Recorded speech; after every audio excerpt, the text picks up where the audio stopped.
Hello everybody and welcome to this unique C hacking course.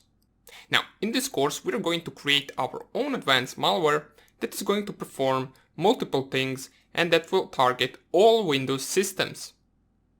So this is a course for advanced ethical hackers, but you can also enroll if you're interested in C programming or if you're just a beginner and you're interested in more advanced stuff such as coding your own hacking tools. In our course, each lecture will have its own purpose, and at the end of each lecture we should finish with a working malware function. So we will have a goal that we want to accomplish at the end of each video. Besides of coding malware, I will also show you how to disguise it to look like an image or an MP3 file or perhaps a PDF file and any other type of program that you want to make it. We're also going to think of smart ways to perform social engineering attack and make the target run our malware program without them even knowing it. So that is going to be a good one. Now keep in mind, even though this isn't a C programming course, I will type the code myself and explain every function we use as we go. But it is a huge plus if you have previous programming knowledge in any language, because we will code in one and only C language, which is known to be one of the harder programming languages. Now let me explain why you should take this course. Well, if you ever wondered how professional malwares and backdoors are created, well, they are created in C language mostly, and this course will give you an in-depth look on how to do that. We will cover hiding our malware program from the target. We will also cover a little bit of socket programming in C. We will cover establishing connection at any time with our target machine. And we will also take a look at Windows registry in order to implement persistence to our backdoor, which means our malware will start automatically every time the target machine gets restarted. We will see also an example of adding a keylogger in C that will be able to capture any keystrokes that the target inputs in their keyboard, and we will do many other things as well. Now, we're going to code along in this course, which means I will type the code myself as we go, and I will also explain it. But I also thought of the people who want to have the code already in front of them and follow the course like that, because it makes them focus more on the explanation. So I will have ready to download source code in the last lecture of the course, so feel free to download it and follow the course line by line if that is what you prefer. But you should keep in mind that if you are a beginner in ethical hacking and you haven't taken a course on it, this might not be the first course you should take, because this will be rather advanced course. It is basically a course, as I said, for programmers and for ethical hackers with previous experience. But if you're interested and if you're ready to focus a little harder to understand everything, I'm happy to help you with any questions you might have. So anything that you might wonder about, any function that you do not fully understand, feel free to post it in the Q&A section and I will respond as soon as I see it. As far as the platform goes on which I will be coding, I will use my Kali Linux virtual machine to create our programs. But for you, feel free to use any type of environment you want, but keep in mind that the compilation process of a C program is different on Windows and Linux environment. I will show you how to compile the program on Linux systems, and in case you want to follow on the same platform as I do, you can go to this page right here, download VirtualBox, which will help you set up your virtual machine, and then go to the Kali Linux official page, go to downloads, and you can download the newest version of Kali Linux machine if you want to have the same environment as I do. But the process of compilation and the process of coding the program will be the same on any other Linux system, and the compilation process might be slightly different on Windows. So without further ado, let's get straight into the video where we are going to show our malware capabilities and see how it performs on a target machine. Welcome back everybody, and let's perform a demonstration of our malware capabilities. I always like to show my students what they should expect at the end of the course. So right now, we're going to perform a test of our malware and see some of its functions that you will have at the end of the course. So right here, I have my Kali Linux 2019.4 hacking machine, and right here, I have my fully updated Windows 10 target machine. So if I go to my hacking machine and start my server, which is one of the programs that we're going to code, it will listen for the incoming connections from anywhere. So right now, if I go to my target machine, and let's say the target wants to go to the My Vacation Photos folder, which is located on the desktop, They notice that there are 4 images in the My Vacation Photos folder, but they only recognize first 3. So they have no idea from where the wood lake came from. They run the woodlake.jpg, which will open up an image of a lake. Everything will look normally. Even if they close it, nothing will be shown on the desktop or anywhere else.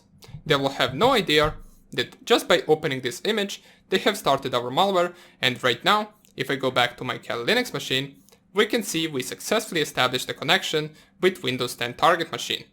And right now, if we want to, we can run any command that you can run in a Windows command prompt, such as, for example, who am I, to check out the machine that you are running on.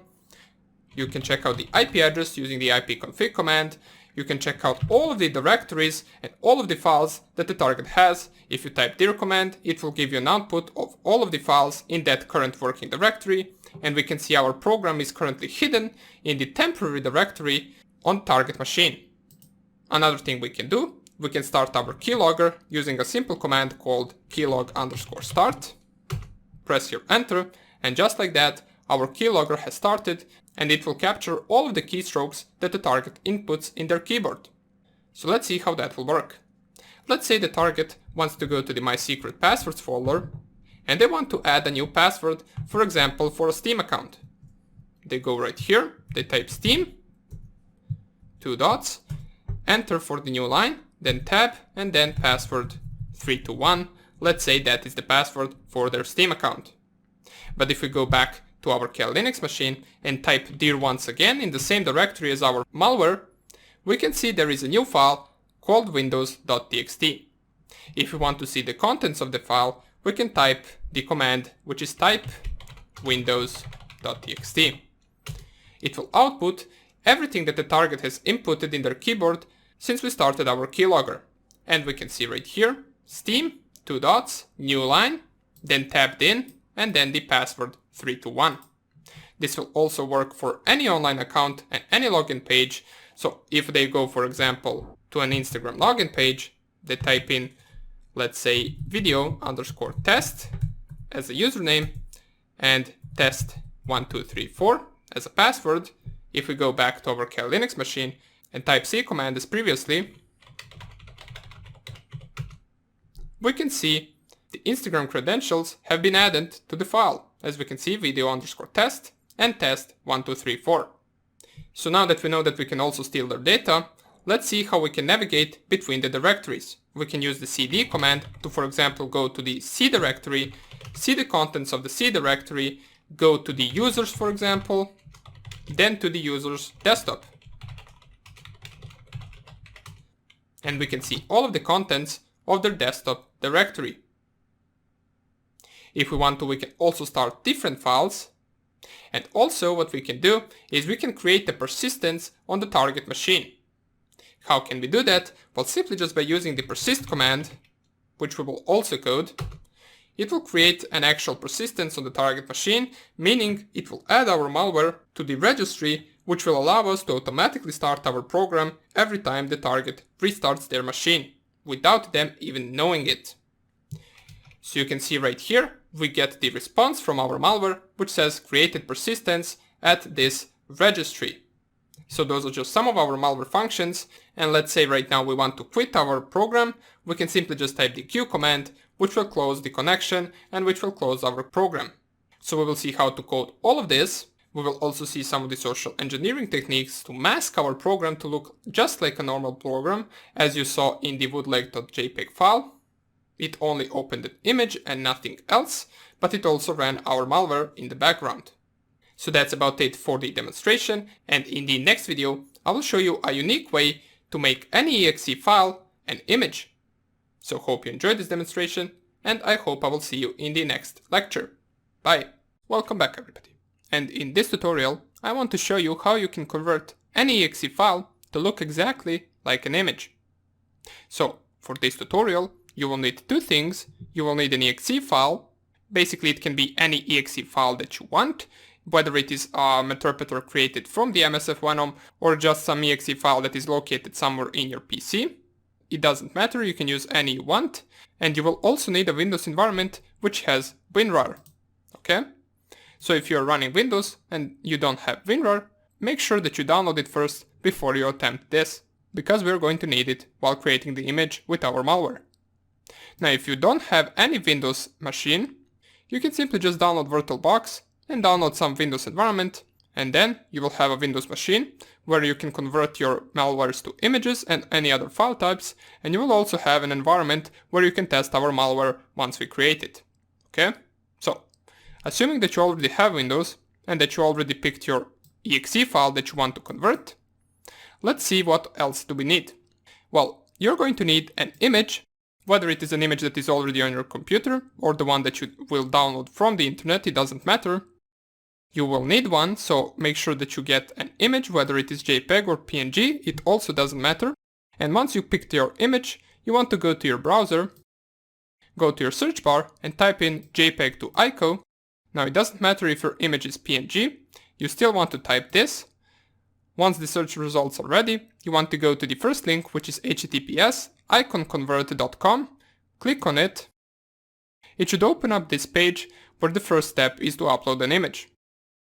So you will go and choose file, find your image, which in my case it is right on the desktop, and here it is, Dragon. I will select it, I will click on upload. It will take just a few seconds to upload the image. Once it is ready, we want to scroll all the way down, and right here where it says select the icon format, you want to go down here and check 64x64.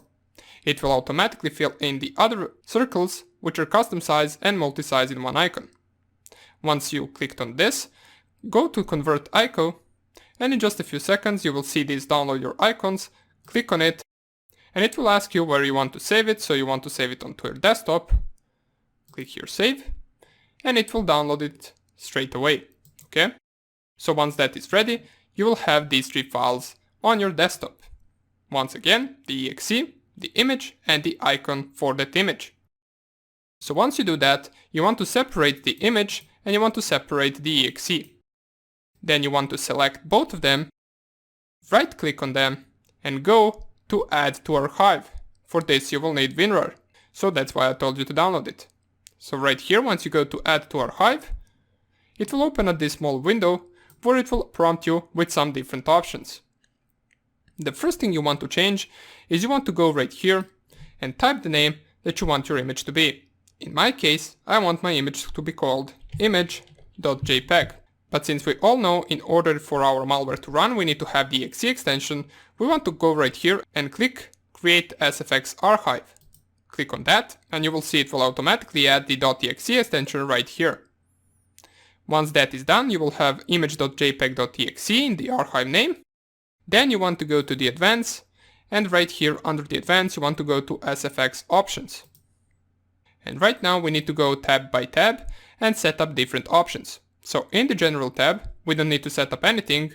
Proceed to the setup tab, where it will ask us which programs we want to run after extraction. The first program that we want to run will be our image, which you need to make sure that you specify the correct name. In my case, it is dragon.jpg, and I need to also keep in mind that I'm specifying all lowercase letters because that is the name of my image. So that is the first file we will run after extraction.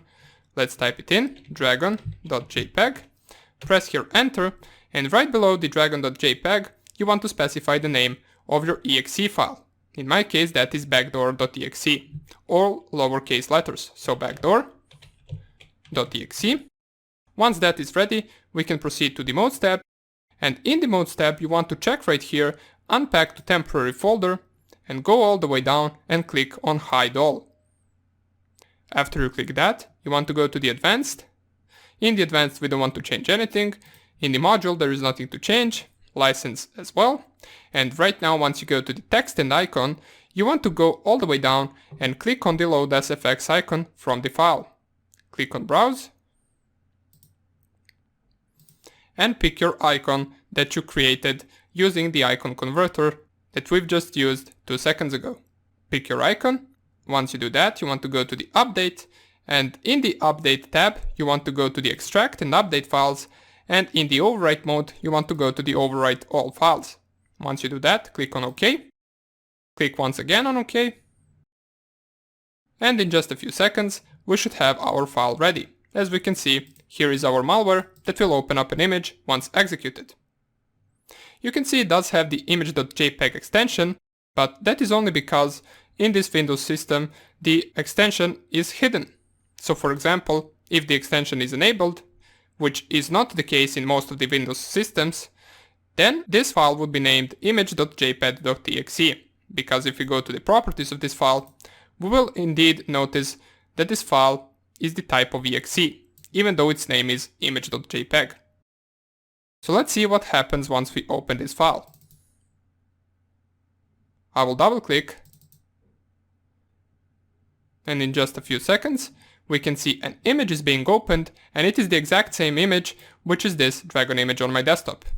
Nothing else is being shown, but I do assure you that our malware is being ran in the background right now. So that would be the tutorial. At the end of the course, once we code the entire malware and all the programs that we need, I'm going to show you how you can perform this same task in order to make your malware look like any type of file you want. Whether it is a PDF file or an MP3 or simply just a browser that is right here in the taskbar, we can also do that if we want to. So we're going to see that at the end of the course. I hope you enjoyed this small tutorial, and I will see you in the coding lectures. Welcome everybody to the first lecture of creating our malware, and in this video we're going to see what options do we want our malware to have. We're going to make a list that we're going to follow throughout this section, and we're also going to include all the necessary libraries that we're going to need for our program. Now keep in mind that in this video I'm only going to explain as much as I can about the C programming, so this is not going to be a C programming course. This is just going to be us coding an actual malware and me explaining all the functions that we are going to use throughout our code. Okay, so first of all, let's create a list. So what we're going to do is we're going to navigate to the desktop directory in our machine. Now, if you're using Windows directory, don't worry. You can code this program in Windows if you like. You can code it anywhere you actually like, but I prefer to code it in Linux environment, so I'm using my Kali Linux machine to perform this. The compilation method for Windows and Linux will be different, but I'm going to show you how you can compile the C program in Linux and make it run in Windows. So our goal is to get an exe file that is going to be an executable in Windows. Okay? So first of all, we're going to navigate to the desktop directory, and right now we're going to create a file which is going to be called malware plan.txt. So right now, what we want our actual program to have is we want to actually make it the first step. We want to create connection with our server. That is going to be the first step, and we're going to do that inside a main function. So we will have a main function which is going to actually perform the connection to our server. The second thing that we're going to create is we're going to create a shell function which is going to actually listen for the incoming commands from our server and iterate over certain options. So wait for incoming command and iterate over certain options. The next thing that we want to create is we want to create our program to be able to actually run on boot time. So we want our program to automatically start every time the target restarts their machine. So automatically start program when machine is rebooted. Okay? And the fourth thing is going to be that our program is going to be able to actually start any other exe program that we specify in the command. So start/spawn other programs. The fifth thing, we want to be able to navigate through different directories, so we're going to type right here navigating through different directories. And the sixth thing is going to be implementing Keylogger to our backdoor. Now keep in mind that we might not actually perform all of these tasks in this order, but we're going to accomplish all of them throughout this course. And we might actually add anything else that we come up with throughout our coding session. So let's save this program so we have it somewhere. or this file in our case. And right now let's start off with coding the backdoor. So we're going to call it nano backdoor.c. We're going to have it saved on our desktop, and in this video, as I said, we're only going to import the desired libraries that we need.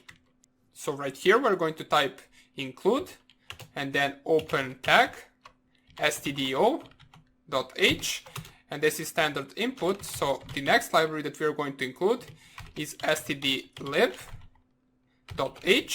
and libraries in C programming have the .h extension, so you're mostly going to import the .h actual files in C programming. Now keep in mind we are also performing C programming and not C++. So the next library that we're going to need is we're going to include the unistd.h. Let's go with the next one. We're going to need the winsock2.h for the socket programming, which we need in order to establish a connection with our server. The fifth library is going to be windows.h, because we are creating a program for Windows and we're going to need certain functions from this actual library. We also are going to need winuser.h, and we're going to need wininet.h. Okay, these are all Windows actual libraries, and we have one more which is going to be windowsx.h, and the others are just some libraries that we're going to need for certain functions, such as for example string.h. We're going to need that library for manipulation with strings in our program. We're going to need two more, which are going to be sys/stat.h, and one more which is going to be sys/types.h. Now, since we don't really want to explain all of these actual functions, what they perform, you can simply just go, for those of you that are not familiar that much with C programming, you can simply just copy some of these actual names and go to the Google Chrome and type the name of the library that you don't know what functions it has. So for example, let's say you don't know what winuser library is, and you type in winuser.h, and you can simply just click on the first link right here, and you can read everything you want about this library. As we can see, winuser.h contains the following programming interfaces, and you can see all the different functions that this actual library contains, and we're going to use some of them throughout our program. So this is the best way that you can learn anything that you don't understand in the program. You can simply just Google it, Google a certain function, a certain library, a certain variable type, and read everything about it, and you will understand everything a whole lot better. Okay? So that would be about it for this actual tutorial. We just started off with these certain libraries, and in the next video we're going to start off by defining a function that we are going to need, and also by starting up our main function. Okay, so we're going to start our main function in the next video. Hope you enjoyed this short tutorial, and I hope I will see you in the next lecture. Bye!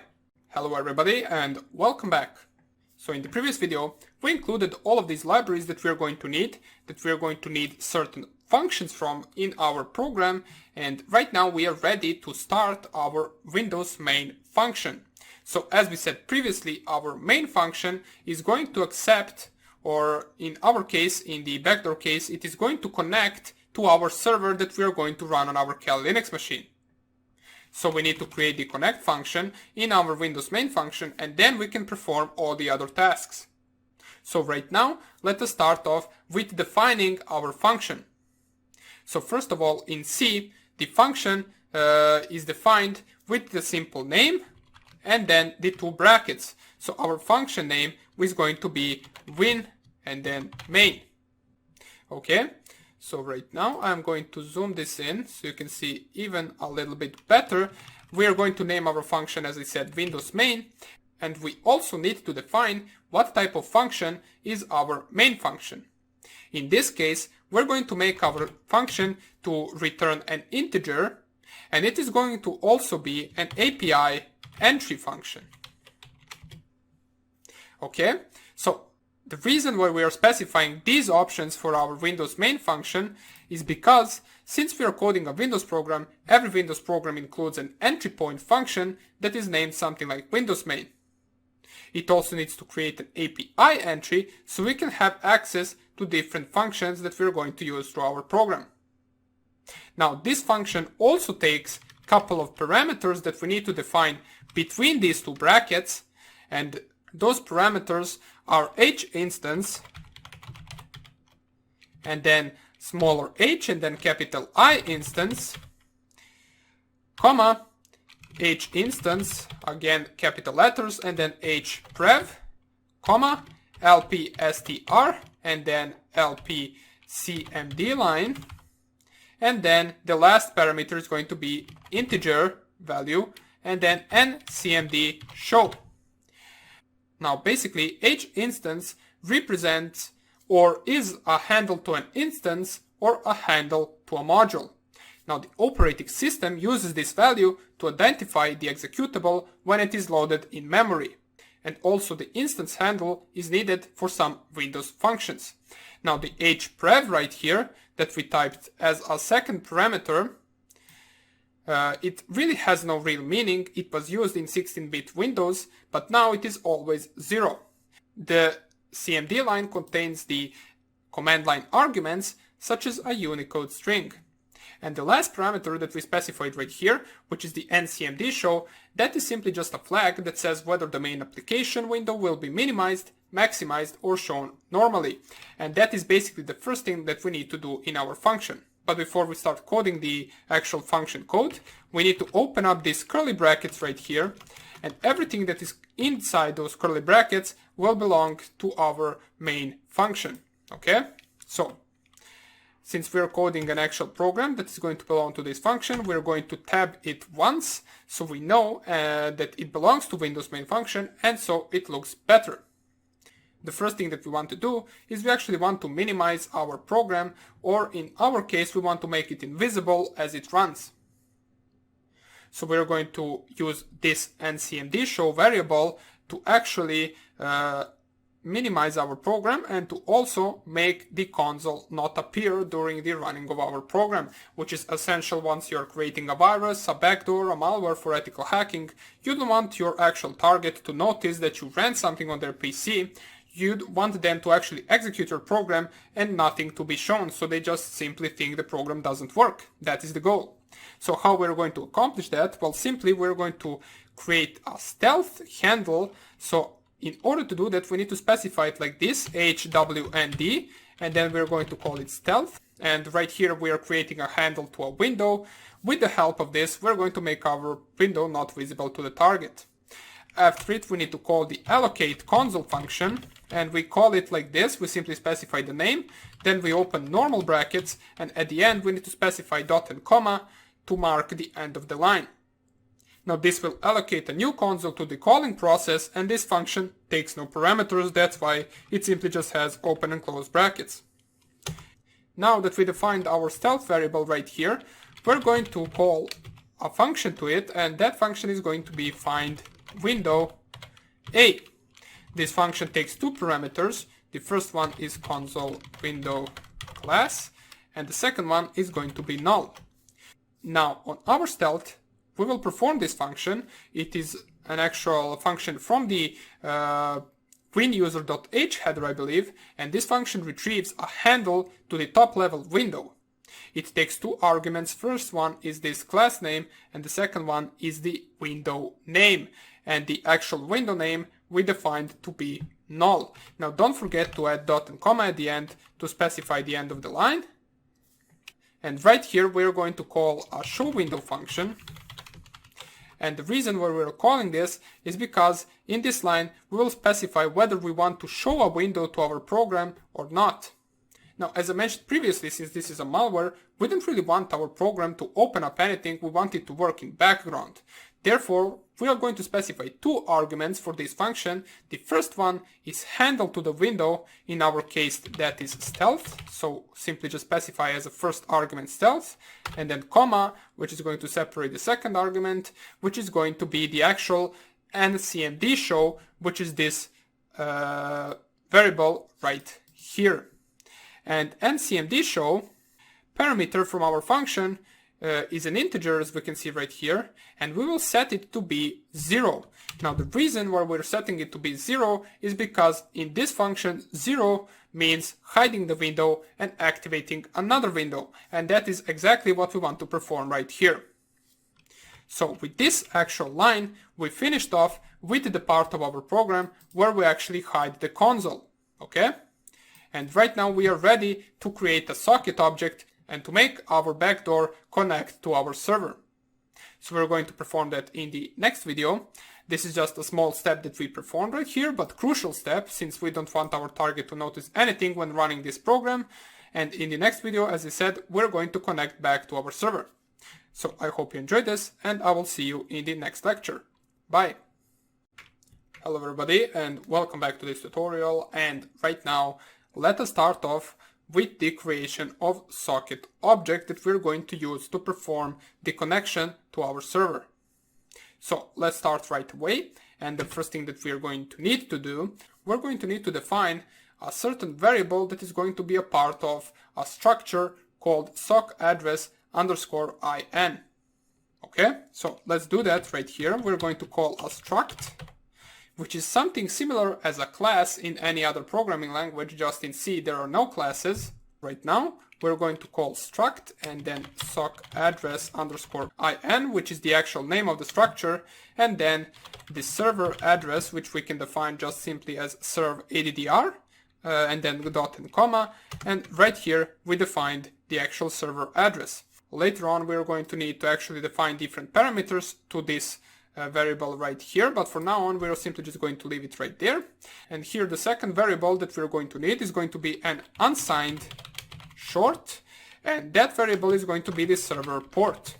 So the reason why we are defining these two variables is because we're going to need an IP address and the port to which we're going to connect to from our backdoor. Okay? And the next variable, since we mentioned the IP address, is going to be a char variable, and that is going to point with this star to a server IP. And for those of you that are not familiar with C programming, this star right here is simply just a pointer that will point to the memory address of this variable right here. And the last actual variable that we need is going to be the WSA data, and that type of variable we're going to call WSA data. So we're going to call it the same, just this is capital letters and this is not, okay? And simply the WSA data is a structure that contains information about Windows sockets. So this is something that we must have in order to establish a socket connection to a Windows machine, okay? Now that we have all the variables defined, let us simply just type it right here, server IP equals, and right here we're going to type the IP address of the machine that is going to listen for the incoming connection from our backdoor. So this is in my case going to be the IP address of my Kali Linux machine. And how I can check that is I can simply let me just save this, and you save this program just by specifying Ctrl-O and then Enter and then Ctrl-X to exit. And for those of you that are wondering, I'm using the Nano editor to write my program. Now you can use LeafPad, you can use Vim, you can use anything you want, it doesn't really matter. What matters is that we specify the correct IP address to our Kali Linux machine or to our machine from which we're hacking. And in my case that is 192.168.1.8, so I will simply just copy this, I will clear the screen and I will go back to my backdoor. And in between the double quotes in my server IP, I will simply just specify the IP address. Okay, and also since we are specifying the IP address, let us specify the port that we want to connect to right after it. So server port is going to be equal, and right here you can simply just specify any port you want, just make sure that it is a free port and not used by any other application or a program. So I will just simply type here 50,005. You can choose any port you want, if it is an existing port of course. And since we defined these two, let me just go all the way down. Now that we have defined these two, we're going to use a WSA startup function. And we're also going to use it in an if statement. So I will code it right here and then I will explain. Let's start off with if and then WSA startup. We're going to call we're going to open another two brackets right here, since this is a function, and the first parameter is going to be a make word out of 2, 0, and then after it specify comma, and then this sign right here, as we can see, this sign, and then the actual name of the variable that we defined right here. So WSA data. Now, if this is not equal to 0, then what we're going to do, and we're going to exit the program right here. Okay, so most of you are probably now confused if you haven't encountered this before. So we can simply just check out what WSA startup does by searching it on Google. And I also showed you that that is the best way that you can actually find something out about a certain function or variable in case you don't understand it the best. So let's wait for Google Chrome to open up, and then we're going to search the WSA startup. And then it might be a little bit more clear to you what this function does. Okay? So what this actual if statement does, it is simply checks whether the result of this function is equal to 0 or not. So if it is equal to 0, then it will proceed to the rest of the code. If it is not equal to 0, then it will exit out of the program. And this exclamation mark and equal simply means not equal to. So the result of this function, in case it is not equal to 0, will exit the program. Okay? So let's go right here and type WSA startup. And here we can see another example of our function right here. As we can see right here, it does take two parameters indeed. The first one is the make word, and the second one is the WSA data that we created right here. So let's go right here. WSA startup function winsock.h. So we can also see from which library it is in. And we can see right here, the WSA startup function initiates use of winsock DLL by a process. Here are the two arguments that it takes that we defined, and we can see the parameters, version require and WSA data. The return value is an integer, as we can see right here. If successful, the WSA startup function returns 0. That is the reason why we're specifying right here exclamation mark and equal, which means not equal to 0. So the successful execution of this function will return 0. In any other case, it didn't work correctly. That's why we're going to exit the program. Okay? So let's continue with our program right here. Just go all the way right here. And then what we are going to do after it is we're going to define our socket object. And we can do that simply just by calling this sock equals, and since we don't have the sock actual variable specified, what we're going to do is we're going to specify it outside of the main function. Now the reason why we are doing that is because this socket actual variable we're going to need to use in other functions as well. And if you define an actual variable inside a function, it cannot be used by any other functions that are not the function that you have the variable defined in. So right here we're going to, at the beginning of our program, define the integer sock, since that is going to be an integer. And we also might need this server address to be defined outside of the function as well. But we're going to do that later on in case we need it. For now on, this socket will be enough. So the sock returns an integer, and this socket actual function takes few parameters, which are af underscore inet. That is the first parameter. And this af underscore inet represents that we are establishing a connection over IPv4. Okay? So the second parameter is going to be sock underscore stream. And this second parameter defines that we are going to use a TCP connection or a three-way handshake connection to establish the communication between our server and our target. And the last actual parameter is going to be 0 because we're not defining anything else. And here we can close the actual bracket and type dot and comma. Okay? Now the next thing that we are going to need to do is we're going to need to actually define all the different parameters that this server address will take because it is a part of a structured sock address. Okay? So before we do that, we want to first of all clear it out of any bytes, and we can do that simply just by using memset function. And what this memset function does is it simply just clears the variable with zeros. So for example, let's say that between the double quotes are the contents of our server address variable, and they have some random numbers. What the memory set function will do is it will clear them to be all zeros. Okay, so we can use that right here. Memory set. The first parameter is actually going to be the memory location of the variable that we are going to clear, and in our case you specify that with this sign right here, and then the name of the variable, which is server addr in my case. Then the next actual parameter is going to be 0, so we want to actually clean it up with zeros. And the third parameter is going to be the size of the variable, and we can get that with the help of a function called sizeOf. So, and in between the brackets we specify the variable name. Okay, then dot and comma at the end, and we can use this function to zero all the content of this variable right here. Okay,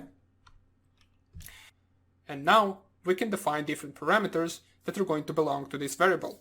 So the first parameter we're going to access with this, so server addr, and then dot scene underscore family, and that is going to be af underscore inet, which we already explained to be IPv4 connection. The second parameter, which is going to be called scene underscore addr, and then dot s underscore addr, is going to be the actual IP address of our server. And we are going to convert, since this is an actual string, we cannot use a string to connect to it. We need to convert this string to an IP address format. And we can do that simply just by using inet underscore addr function onto our server IP. Okay? And the last parameter that we're going to need is going to be the port. So server addr dot scene underscore port. And here we're going to use also another function that is going to convert this integer to a port format, and we can use htons function on this server port. And as I mentioned previously, let me just add dot and comma. If you're wondering about any of these functions, you can simply just go in your Google Chrome, type the function name, and you can see what that function does, so I don't have to explain everything that we actually code. Okay? And you will also learn much more just by reading the stuff that this function can perform than by simply looking at the code. Okay? So now that we defined it, we're going to cut this tutorial right here, and in the next one we are going to actually connect to our server. Now I know some of this stuff can be hard for someone that doesn't have that much experience in C, so my advice would be to search all of the functions that you don't understand and to also read through the code multiple times.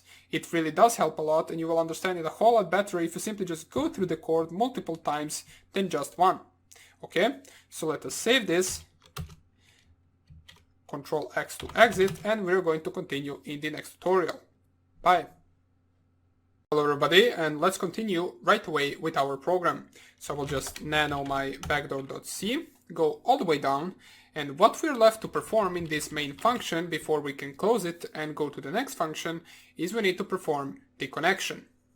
So we can do that using the connect function, and the connect function looks something like this. You simply just specify connect, and the first argument of the connect function is going to be the socket. Now we define the socket to be called like this, so we're simply just going to define it right here. And then for the second argument, open and close bracket, and in those brackets specify structure, or struct in this case, sock addr, and then a pointer or a star sign. And then outside of the function, specify the memory location of server address, and we do that, as we already know, with this sign and then server address, or serve addr. Okay, so this is the second parameter, and the last parameter is going to be the actual size of this server addr. So sizeOf, and then server addr. Okay, but this is not everything that we want to actually code. We want our program, our backdoor or malware, or however you want to call it, we want that to actually connect to the target or try to connect to the target every 10 seconds. Now, why do we want it like that? Well, imagine you deliver the payload to the target and they run the actual payload before you start your server. They will try to connect back to you before you have even started listening for incoming connections, and therefore they will go through this part of code. It will not work because they will not be able to connect to you because you haven't really started up your server and listening of connections yet, and therefore this program will stop running. And we don't really want that to happen. We want to be able to connect whenever we start up our server, and we can accomplish that by performing this connect function every 10 seconds until it actually connects. And we can do that simply just by running right here a while loop. So a while loop simply means that we're going to run this actual connect function until it is equal to 0. Okay, so we're going to run this as long as it is not equal to 0. And as soon as it is equal to 0, that means that the connection has been established and we're going to go to the rest of the code. Okay? And if it is not equal to 0, we're going to perform... Let me just retrieve this bracket right here. It went all the way down for some reason. So let's get back to this. If it is not equal to 0, we're going to sleep for 10 seconds, and we can do that by typing sleep function and then the actual amount of seconds that we want our program to sleep for in between the brackets. And this function simply just makes our program not do anything for the specified amount of time. And then right after it, we're going to do something really interesting that I think only can be done in C and assembly language, which is go to instruction and then start. Now you might be asking, what is this start? Well, we haven't really implemented it yet, and we're going to implement it right before the while loop. And we can implement it like this. So start and then 2 dots. And let's actually go through this one more time so you can understand it a little bit better.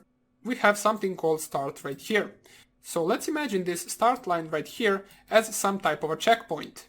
And then after that checkpoint, we go to the while loop, which tries to connect. If it manages to connect, it will skip these 2 instructions and it will go outside of the while loop and continue with the program execution.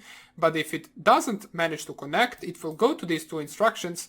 First of all, it will sleep for 10 seconds, and then it will go to this instruction which says go to start. So it will go right back to start, and then it will perform all of this in circles until the actual connect function works and until the target connects to our server. Okay? And once it does that, once the actual target connects to our server, we're going to enter a function called shell. And in the next video, we're going to start by coding this function, which is going to actually receive the commands from our server, execute them, and send back the output or the result. We're going to see how we can implement that in the next tutorial.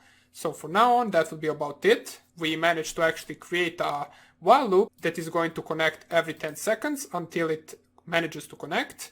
And we also define the socket object as well as the server address. So our main function is close to done right here. We created the API entry entrance.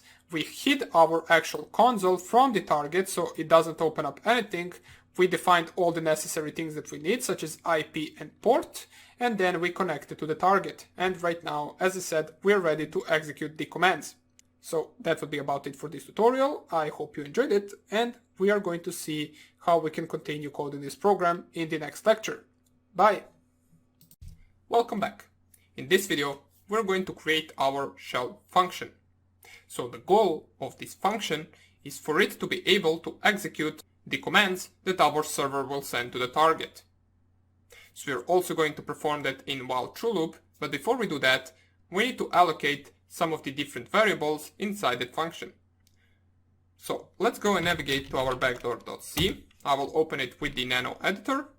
Here is the thing that we already coded, which is the Windows API entry main function.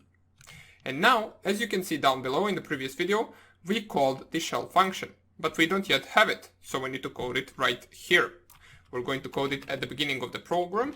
right above the API entry Windows main function, and this function is going to be a void.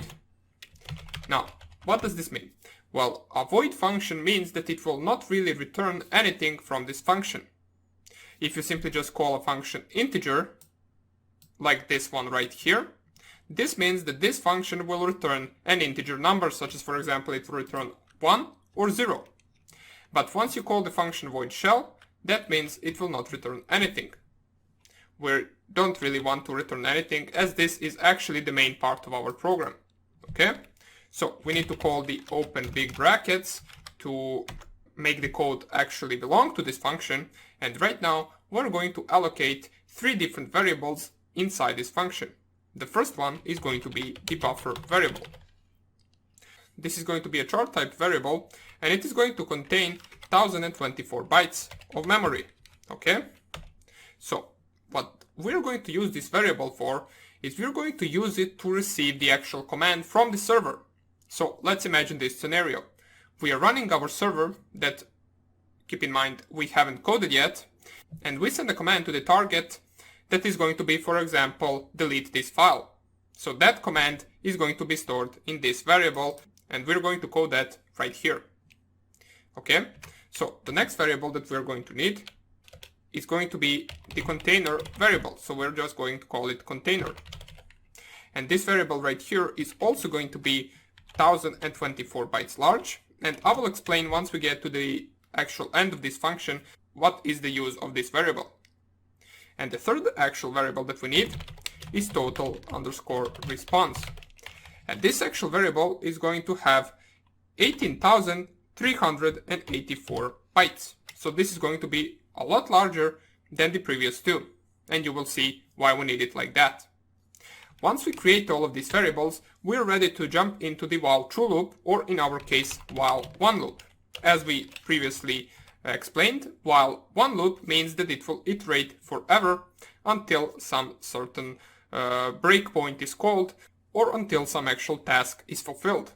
Okay? So let's open the brackets for our while true loop. And right here, we're going to create the same thing that we created in our Windows main API entry function, which is this right here. So we're going to create a jump point. And you will see why do we need it. So right now, we're going to code it before anything inside our while loop, and it is going to be called jump, because we are literally jumping to this point after some execution. Now the next thing that we're going to do is we're going to take these 3 variables right here that we just created, and we're going to allocate zeros inside all of the memory that they take. So for example, there are some random actual bytes inside this memory, and we want to allocate zeros to all of them. Now we know that in Windows C there is a function called memset, which we actually used previously, and this actual function takes 3 arguments, which is the variable name, the bytes that we want to overwrite, and which size we want to overwrite. But let's not use this function, because we're going to use it a lot of times inside this program. Let's create a smaller function that is going to perform the same task. So we're going to create the b0 function. And for those of you wondering, b0 is a function that is exactly the same as memory set or memset function, just it is usable on Linux. But keep in mind that this program will be run in Windows environment, therefore we can't just simply use b0 and expect it to work. We need to define this function. So how can we define it? Well, inside of C, we can use hashtag and then define. After it, we call the name of the function, which is going to be b0. We're going to call it exactly the same like the Linux function. And this b0 function will take 2 parameters instead of 3. The first one will be the actual parameter, or the variable in our case, and the second one will be the size. So for example, we want to b0 this buffer right here. We'll specify buffer as the first argument and 1024 as the second argument. But this is not everything that we need to do. We also need to say how can it do this. And we can simply perform that action using the memory set function, which is already defined inside of this language. And we can do that just in the same line, call the void memory set function. which takes 3 arguments. If you remember, the first one is going to be the actual parameter. And keep in mind that if you call it p right here, you need to call it inside of this function as well p, because this is all one statement and it needs to have the same parameters. Okay? Then after it we perform comma, then 0, because we are actually overwriting the memory of the variable with zeros, and the third parameter inside memory set function is called size. Okay? So let me see if we got all the brackets correct. So 2 open, 2 closed, and we have these 2. Okay, everything is good. The same goes for the size variable right here. You need to call it the same inside of this function as well. And now that we coded this, we have the b0 function in our program. So let's use it right here.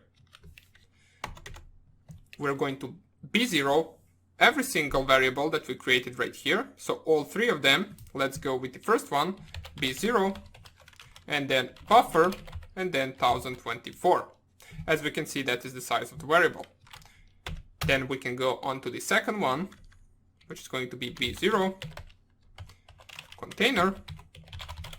And another way you can specify the size of the variable is size of function, which is already in C, and then the variable name, which is container.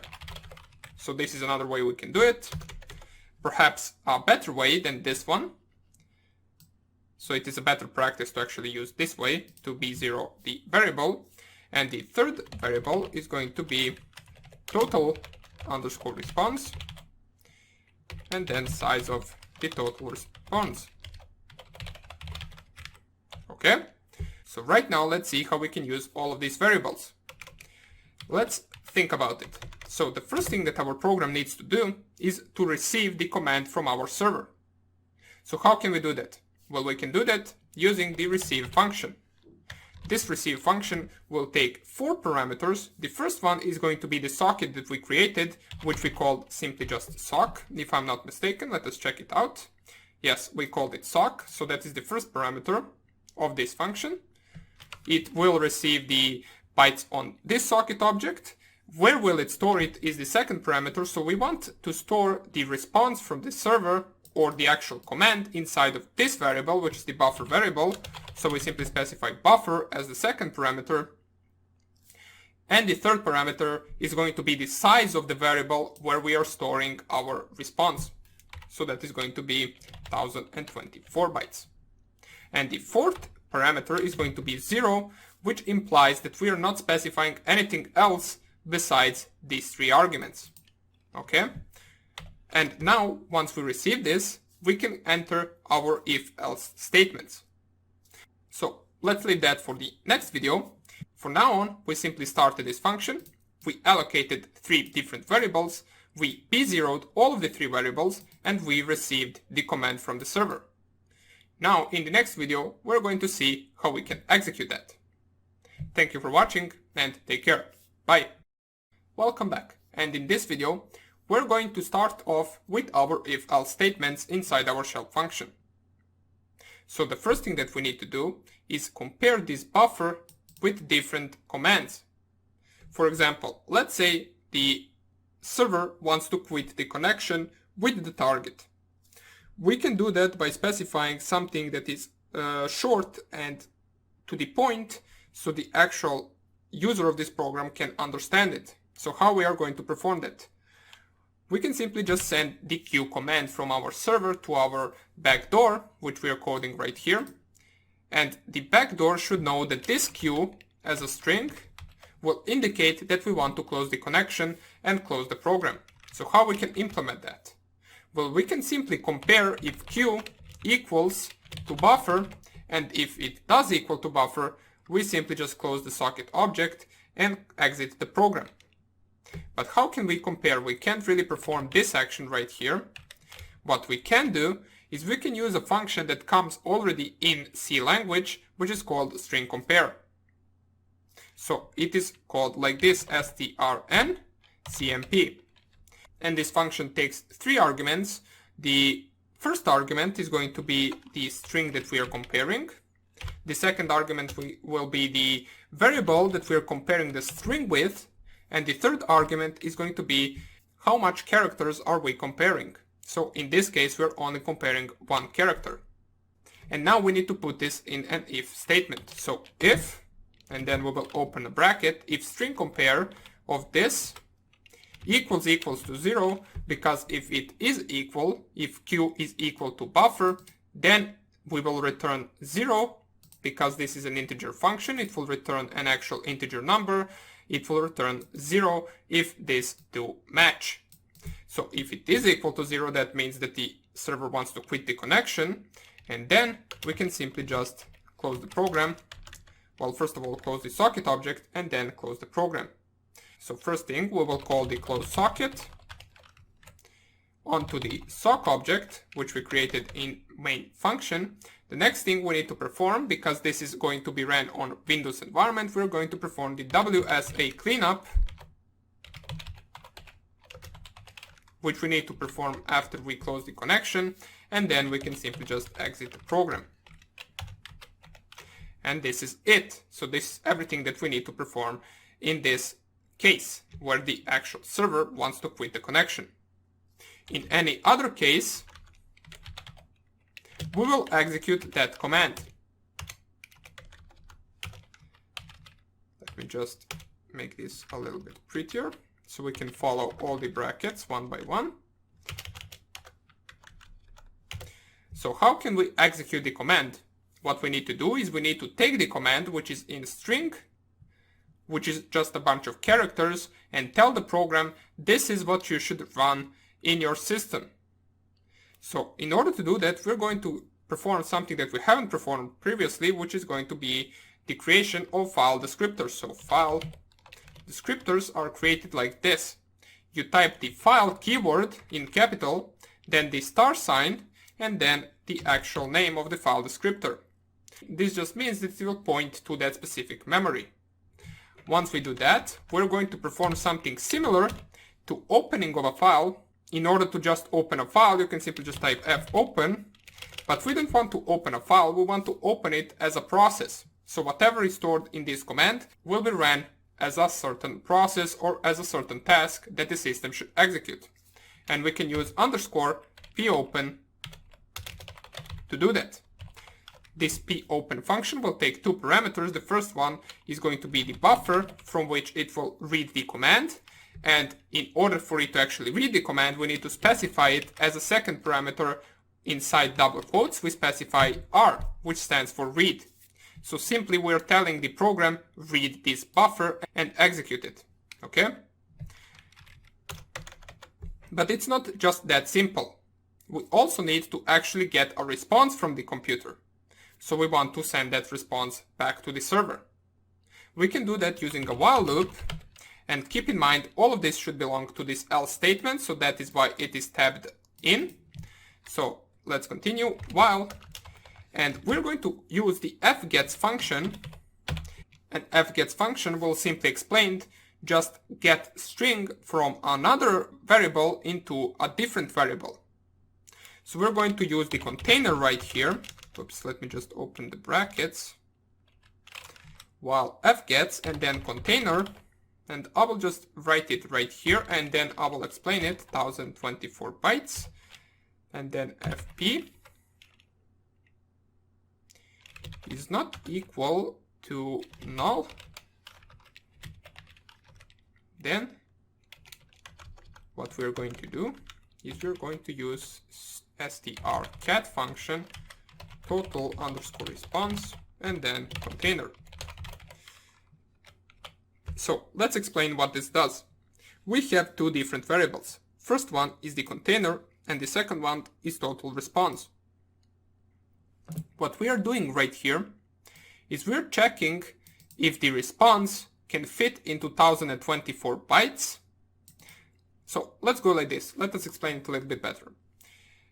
In this line, we execute the buffer or the command inside the buffer.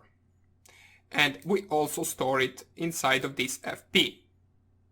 Once we store the response inside this fp file descriptor, we need to read from it and store the actual information inside the container.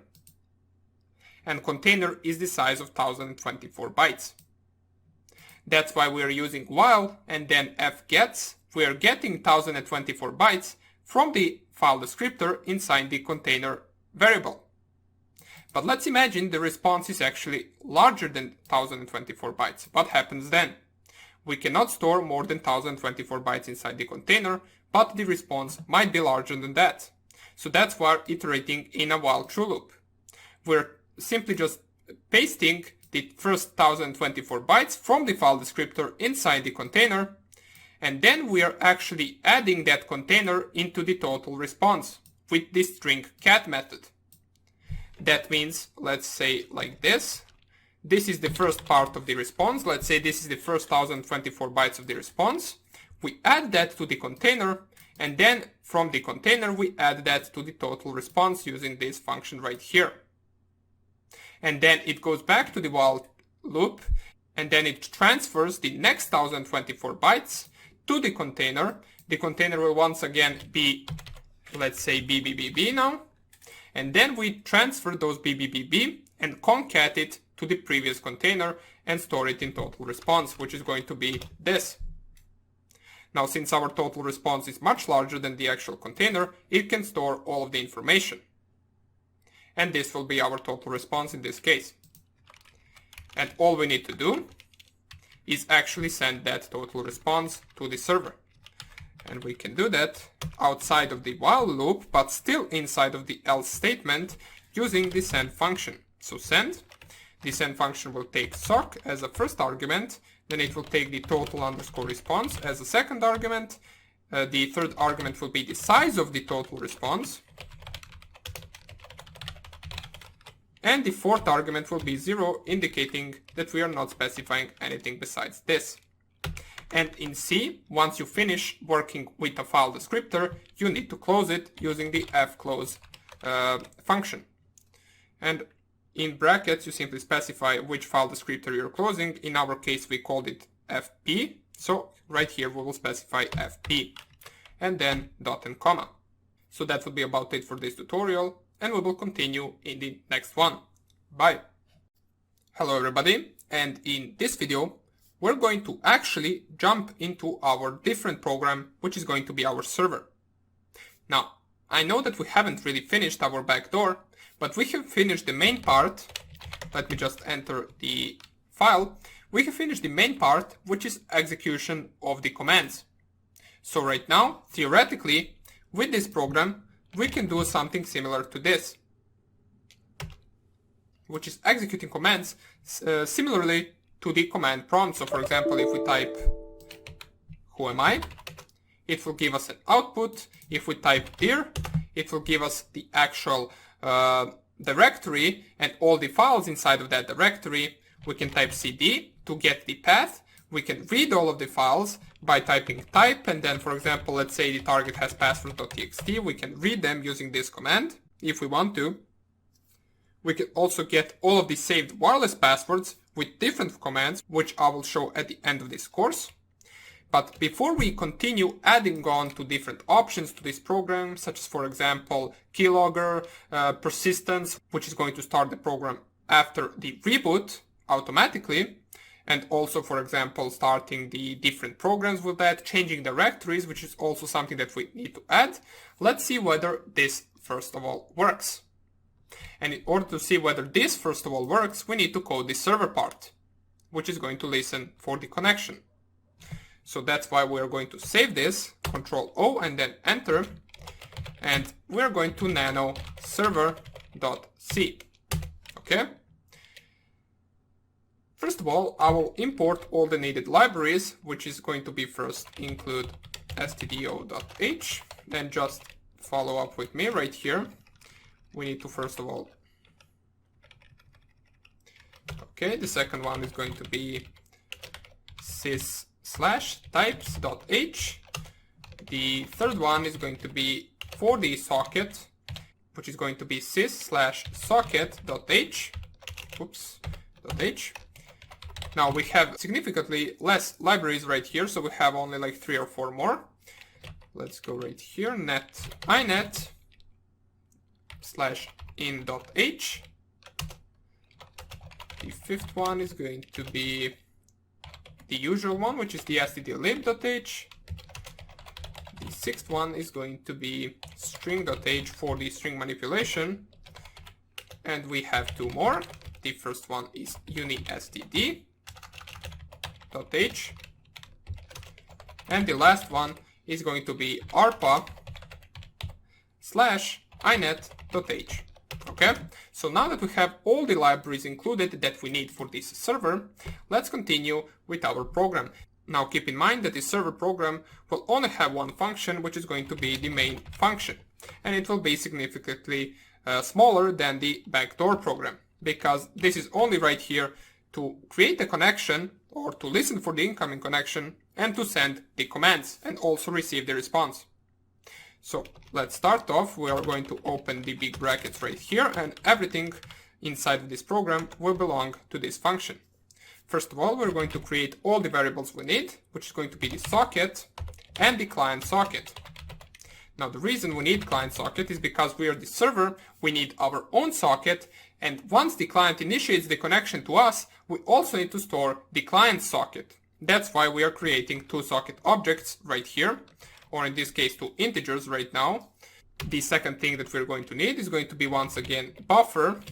The same thing that we did in our backdoor.c with buffer, we're going to use it right here as well to transport the command. We also need the response, and the response has to be the same size as the total response from our backdoor.c, which in our case was 18,384, because it can't be a byte larger or smaller, because that would actually cause some problems inside of our program. It has to be the exact same size as the total response from the backdoor. Okay. Now we need to import the structure of the sockets, so struct sock addr_in, and we need that for the server address, which is going to be our own address, and the client address. So we create both of them. Now in our backdoor we only created one socket object, which was the target socket object, but in this case we need to create two because we are server and we need to accept the target's connection. We're also going to need a few different integers right here, which I will explain once we get to them. So this is the first one, and opt value equals 1. This is the second one, and the last thing we need is the length of the client socket, which we can specify like this, socklen, and then client_length. And you will see for these three variables why we need them in just a second, so don't worry. The first thing that we are going to create is going to be the socket. So we perform the same action as we did in our backdoor, which is going to be socket, and then first parameter af_inet, we already explained what that is, and the second parameter sock_stream for the TCP connection. The third parameter is going to be 0, specifying that we don't really want anything else, and now we want to set some of the socket options, and we're going to use this variable for that. Okay, so in order to check whether our setting of socket object worked, we're going to use the if statement. So if set sock opt onto our own socket, which is going to be the server socket, and then we're specifying some parameters right here, sol socket, and then sol_reuse addr. And right now we're going to specify the opt value and the size of opt value, because that is where we will store the result. So we are going to specify this sign right here, and if you remember, this sign indicates the memory address of a specific variable that will come right after. In our case, that is going to be opt_val, and this last parameter is going to be the size of the opt_val. Okay, now if this is smaller than 0, then it means something is wrong with setting the socket object, and we will exit the program. So we will print first, printf, error setting TCP socket options. And we can specify the new line character right here. make sure to add dot and comma at the end, and then return 1. Okay, because keep in mind, this is a integer function, so we are returning an integer out of it. But in case it does work, we will continue with the execution of our program. So we need to perform the same things that we performed previously. So first thing we need to do is we need to set up our server address with all its needed parameters, which are the family, the IP address, and the port number of the connection. So we perform that in the backdoor as well. So let's do it right here. Sin_family equals af_inet, then server_address dot sin_addr dot s_addr equals inet_addr of the IP address of our Kali Linux machine, which I believe is 192.168.1.8. Or simply this will be the IP address of your hacking machine, or basically the machine from which you are attacking the target. Okay, so let's add dot and comma, and the last parameter is going to be server_address dot sin_port equals htons, which is a function that will convert the port number. I believe we used this port number, but it doesn't really matter which port you use as long as it is free and not taken by some other software. And the next thing that we need to do, which we haven't really performed inside the backdoor, because this is a function that the server must perform, which is binding the server IP and the server port. And we can do that using the bind function. The first parameter is going to be the sock.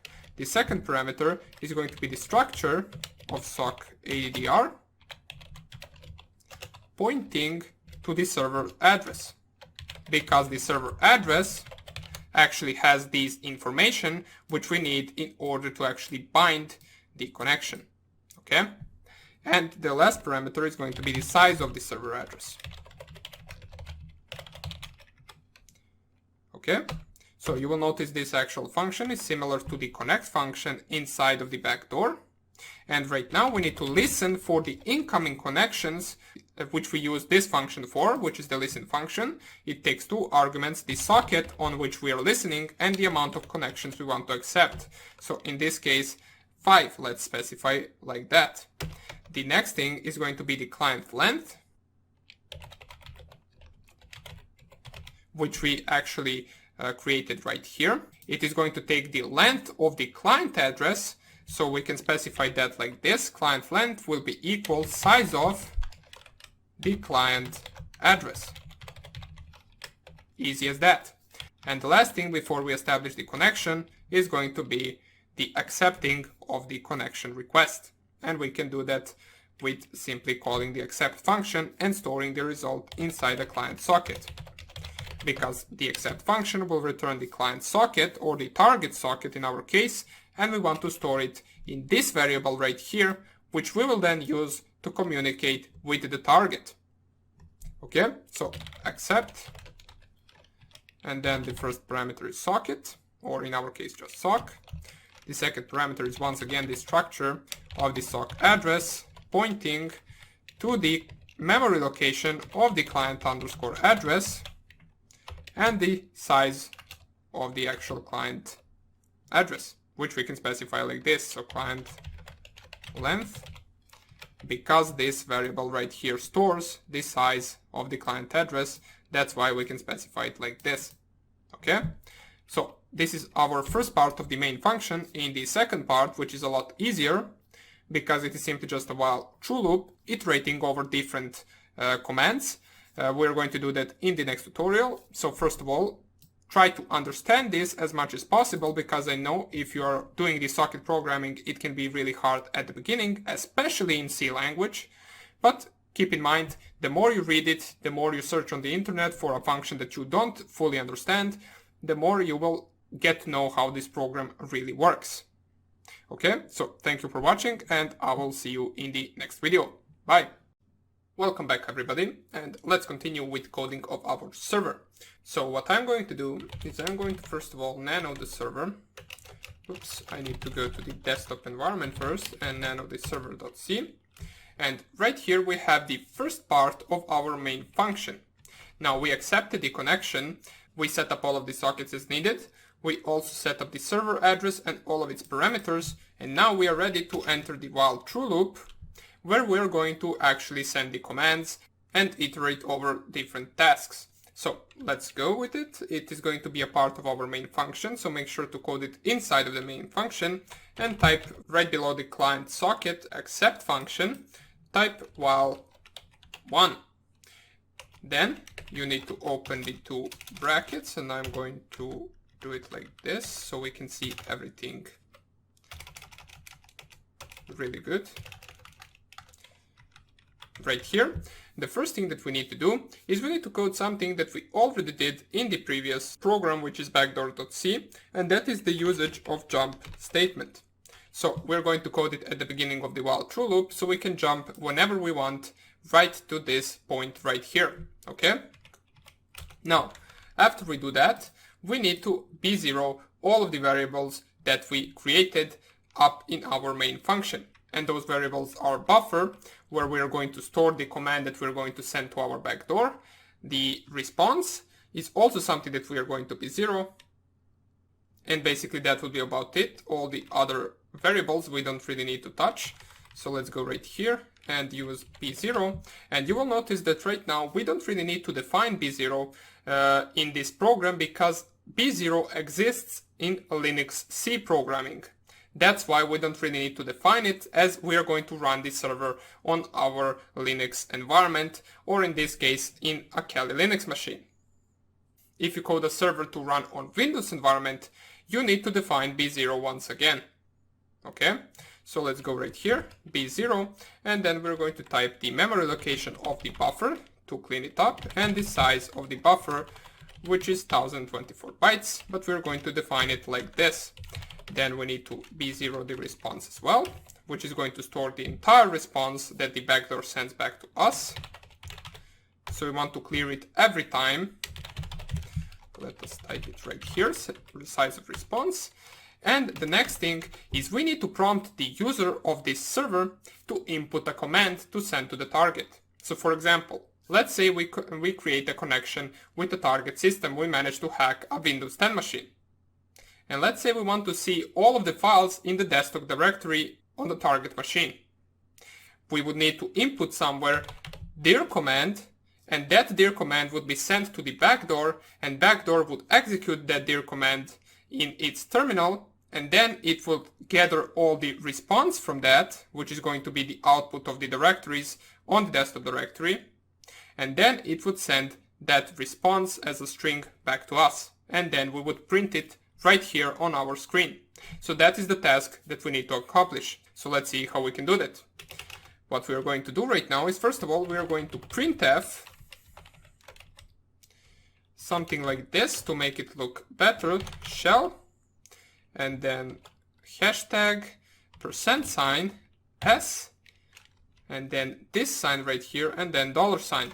This makes it look like a regular shell inside of a Linux.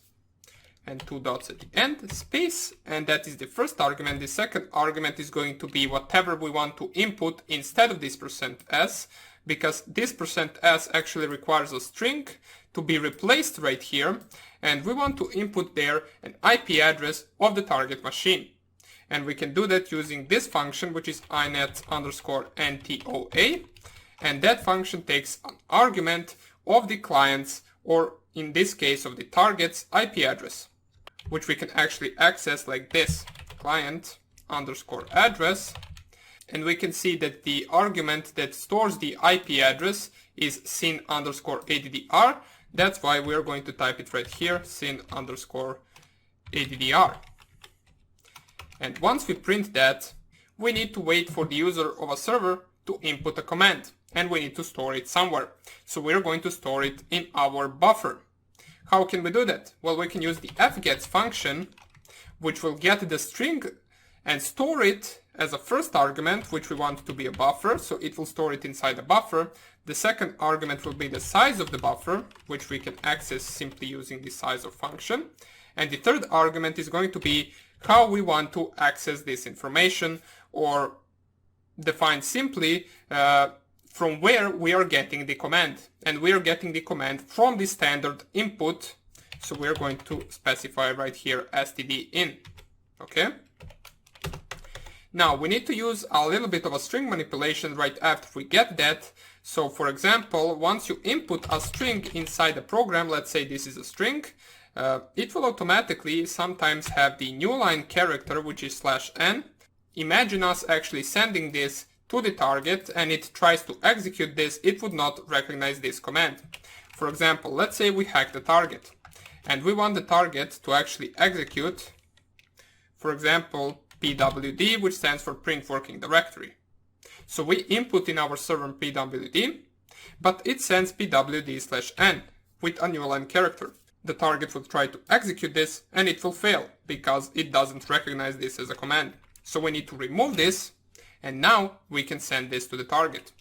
So let's see how we can do this. We can use the strtok function to actually remove the /n from our string, or pardon me, \n, because \n is a new line character. So we first specify from where we want to remove the desired character, and the second argument is the character that we want to remove, in our case \n. Okay? Once we do that, we're ready to go. So all we're left to do right now is send the command to the target. We will use the write function to do that, and write is same as send, but it is a little bit easier since it takes only 3 arguments, and the first argument is the client socket, because we are sending this to the target. The second argument is what we are sending, and we are currently sending buffer, and the third argument is the size of the buffer.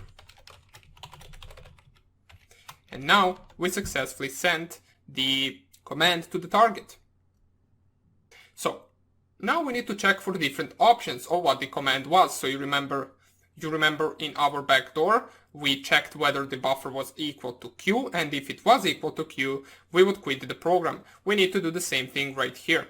So we're going to start with an if statement, if string compare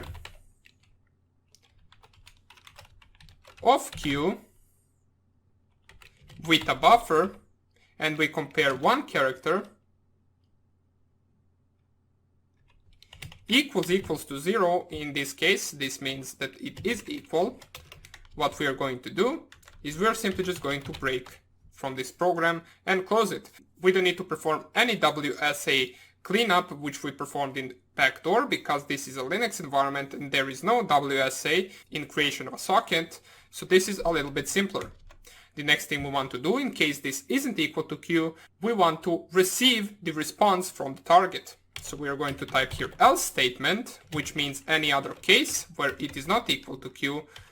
What we're going to do, we are going to first of all receive the response from the target, and we use the receive function to do that. So receive client underscore socket. We want to store the response inside the response variable. We need to specify the size of the response variable. And the fourth argument is going to be the message underscore wait all, which will be all capital, and this flag will tell the program to block the operation until the full request is satisfied. And for those of you that are interested in receive function and all of its flags to see how they work and what they can do, you can visit this website right here, which is the manual page for Linux functions.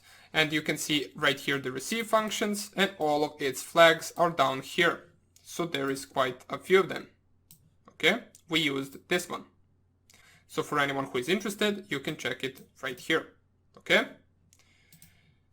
So let's get back to the program. Right after we receive the actual response, we want to print it out. And we can do that simply just by using printf statement. We want to print it as a string, which we can specify with the %s. And then comma, and what we are printing as a string is the contents of our response variable. And that is basically it. With this, we finished our while true loop in our server. And in the next video, we're going to first of all test this program, see if it works correctly, and if it does work correctly, we're going to proceed to adding on different functions, such as, for example, changing directories, creating persistence in registry, and also starting a keylogger. and other things as well. Okay, so thank you for watching this tutorial, and I will see you in the next lecture. Bye! Welcome back, everybody. And in this video, we're going to perform the first test of our malware. Now, I know that we haven't added all the functions that it should have, but right now we added the main one, which is executing the commands and quitting the program. If this works, then we can continue adding on to different functions such as Keylogger, such as starting other programs, such as persistence, on reboot time. But first of all, let's see if this main part works. So I will open up my terminal, and there are going to be a few things that we're going to need right now, and one of them is a program for compilation. Now, the process of compilation is different on Linux environment and on Windows environment. If you're coding these programs in Windows, for example in Visual Studio, feel free to compile them there. And if you're coding in Linux, we're going to need a program called Ming. Now, I don't think it comes pre-installed on any Linux environment, so we will have to download it. There are certain steps which are very easy: apt-get update and then apt-get install mingw and then -w64, which is the screenshot of this command right here. If that doesn't work, down here you have some of the solutions for different errors. Okay? So it is once again on this website right here. Now, since I already have it, I'm going to continue the compilation. But before we even compile the programs, we must make sure that certain things are set as they should be. And one of those things is the IP address, also the port on which we are connecting. So they have to be the same as this Kali Linux machine, and they have to be the same in both programs. So first of all, I will type ifconfig to check out my IP address, which is 192.168.1.8. And now I'm going to enter both of these programs. Whoops, let me first go to the desktop, nanobackdoor.c, and check out whether the IP address is correct. The IP address is correct. The port is 50,005, so we must make sure that the IP address and the port is exactly the same in our server as well. So let's go right here. We have the same port and we also have the same IP address. So right now we're good to go and we can compile our programs. I'm going to start off with our server. Now keep in mind that we're compiling two different programs for two different platforms. In my case, I will run the server in this Kali Linux environment, which is a Linux operating system, so I will need to compile the server for Linux operating system. And our backdoor or our malware is going to be compiled for Windows. That's why we need to compile it for Windows operating system.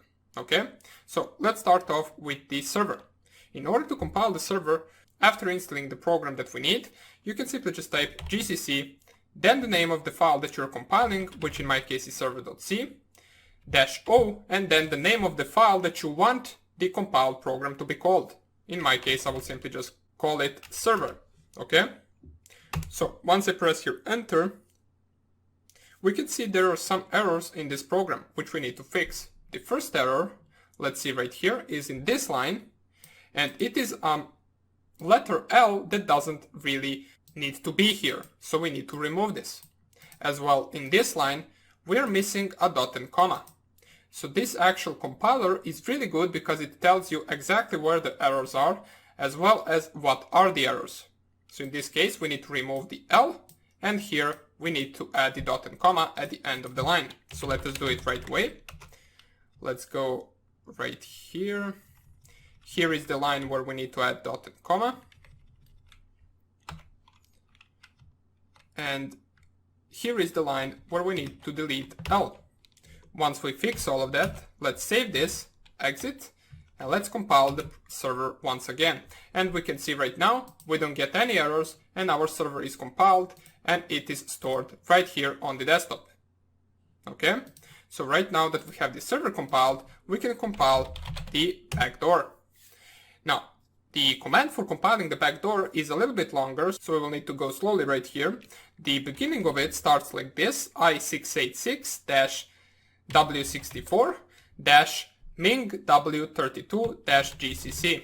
So this is the program name. The compilation is going to be for Windows 32-bit, and the reason why we're compiling our program to be a Windows 32-bit program is because a 32-bit program can be ran on both Windows 32-bit and 64-bit. If our target was, for example, 32-bit machine and we compiled our program to be a 64-bit program, then it wouldn't really run on that target system. In this case, it will run both times. Okay? So we type i686, then -o, then we specify the file name that we want our compiled program to be called. We can call it malware.txt. After it comes the name of the file that you're compiling, in my case that is backdoor.c. After this, we need to specify a few different libraries in our command that are used for socket Windows programming. And the reason behind that is because we are compiling a Windows program on a Linux environment and we need to let know our compiler that we are using some of the Windows libraries, such as, for example, -lw soc32 and -lw -inet. Okay, so I will just zoom this in so you can see it even better, and here is the entire command. Once you enter this command, press here enter, and we can see we also got some errors right here. In the first one, we are missing a bracket before connect, as well as after size of. So let's fix that right here. Nano backdoor.c. Let's go all the way down where our connect function is. And right here, we need to add brackets. And since we opened the bracket right here, we also need to close it right here. Save this. And let's try to compile it once again. And we can see this worked as well without any error afterwards. Now, since we got both the programs compiled, let us transfer malware to our Windows environment right here. Since this is just a first test, I will not try to make this an image, or I will not try to make this as least detectable as it should be. I will just simply see whether the program works. So I will transfer it over a USB drive and run the command mv malware.txt/media root and then the name of my USB drive. Once I moved it there, I will unplug the USB drive and I will run my server. Once I run my server, I will run the program. Let me just paste it onto the desktop right here. So here is our malware. If I double click on it, you will see nothing really happens. There is nothing opening right here. The target would probably think that this program is not working. But if you go to our Kali Linux machine, we can see our shell prompt right here. And we can execute the commands if we want to. So for example, if I type who am I, it will give us the output of the name of this PC. If I type, for example, ipconfig, it will give me the IP address of my Windows 10 machine. If I type, for example, dir, I can see all the files in the current directory of the desktop of this machine. So our execution of commands works. Let's see whether the Q command works. If we specify Q, we quit the program. So everything works really well. We can execute the commands, we can quit the program. All we're left to do in the future videos is add different functions to our program to make it even more dangerous. And at the end, I will show you some of the techniques on how to hide the program, how to make it an image, an audio file, a PDF, or whatever you want to make it. And also a few steps that you can do in order to make it even less detectable by antiviruses and Windows Defender. So, hope you enjoyed this little presentation of our first test of malware, and we will continue adding on to it in the next tutorial. Bye! Hello everybody, and welcome back. In the previous video, we performed our first test of our malware, and it worked correctly. With some minor issues that we were able to fix, we got our program to work and execute our commands. Right now, we need to add on to its options. So, we have the two files right here, and the first thing that we want to do is to be able to change directories once we hack a target machine. So if you test our program until now, you will notice that even though we can actually execute the commands, there are certain commands that we still can't execute, such as, for example, the cd command. The cd command stands in both Windows and Linux for changing directory. You simply just type cd and then desktop, and it will change the directory into the desktop. And then you can type dir, and you will see all of the files and folders inside of that directory. And these two commands also work in Windows the same way. But if you run this from our program and you type cd desktop, you will see it will not really change the directory to a desired directory. And right now, let's see how we can fix it. Well, it will actually be a little bit harder than it seems. And we're going to start off by opening our backdoor.c and navigating to our void shell function. So what we want to do is we want to add an option for the changing of directory somewhere around here. So we're going to create an else if statement between these two. So go to this bracket, press here enter and type here else if. And what we want to do, we want to compare the command with cd. So we will use the same function as string compare. Let's type it right here, strncmp. And we want to compare the cd with the buffer and to characters. Okay, so we're comparing this right here. But if we were actually to leave this with cd and two characters being compared, it would still not work. What we need to do is we need to compare first 3 characters, and we need to compare it with cd and then empty space. So simply just type cd and then empty space between your double quotes. You compare it with a buffer and you compare it with number 3. And now I'm going to explain why are we comparing it like this. Well, once you're changing the directory, the entire command will actually contain the cd part and the directory part. So for example, what I'm going to do right now, I'm going to open another terminal and open LeafPad, just so you can understand everything better. As we can see right here, this is what the command looks like. And it doesn't have to be desktop, it can be any other directory, such as for example downloads. So if we compare just cd with our buffer, it might actually mistake it with a simple cd command, which in Windows prints current working directory. So let's check out how these commands work in Windows by opening up our command prompt right here. And if I type cd, you will see it will give me a prompt of my current working directory. But if I type cd, for example, and then c, it's cdc and then slash, you will see that it will change the directory to the C drive. So these two commands are not the same. And we don't want to mistake one with another, so that's why we compare first 3 characters. If in our command there is an empty space, that means that after it will come the directory name. If there is not an empty space, that means that the command was a 2-letter command and it was just cd. Okay? So I will leave this LeafPad for now because we're going to need it in just a second. I'm just going to delete this. Let me close this and close this. Go back to our program. And right now, since you know why we're comparing first 3 characters, let's continue.